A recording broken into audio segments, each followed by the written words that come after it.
Wednesday, the fear of the Lord. Wisdom's starting point. Continuing the theme of building our lives, Pastor Rubin highlighted humility and the fear of the Lord as key elements following faith and love.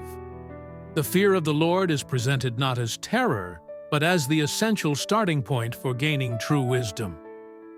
The fear of the Lord is the beginning of wisdom. Proverbs 9, verse 10. Yesterday, we looked at humility as the posture for grace. Pastor Rubin linked humility closely with the fear of the Lord, stating that by humility and the fear of the Lord are riches, honor, and life. While the sermon focused more on the fruit of the fear of the Lord, namely wisdom, understanding this foundational fear is crucial. What is this fear of the Lord? It's not about being scared of God in a way that makes us run from Him. Rather, it's a profound reverence, awe, and respect for His holiness, power, and authority. It's recognizing who He is and our position relative to Him. This reverence naturally leads to a hatred of evil, Proverbs 8, verse 13. Hating what God hates and loving what He loves. It motivates obedience not out of dread of punishment, but out of a deep desire to honor and please Him. The sermon explicitly connects this reverential fear to wisdom. The fear of the Lord is the beginning of wisdom. It's the starting line. Without this foundational respect and awe for God, we cannot access the divine wisdom needed to build our lives well.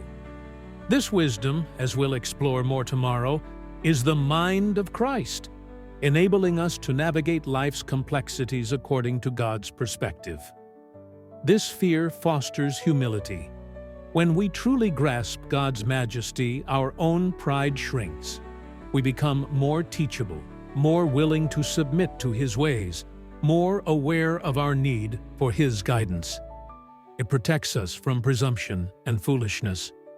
Pastor Rubin shared a poignant example of a famous person who fell, admitting they never stopped loving God, but lost the fear of God, leading them to presume on His grace.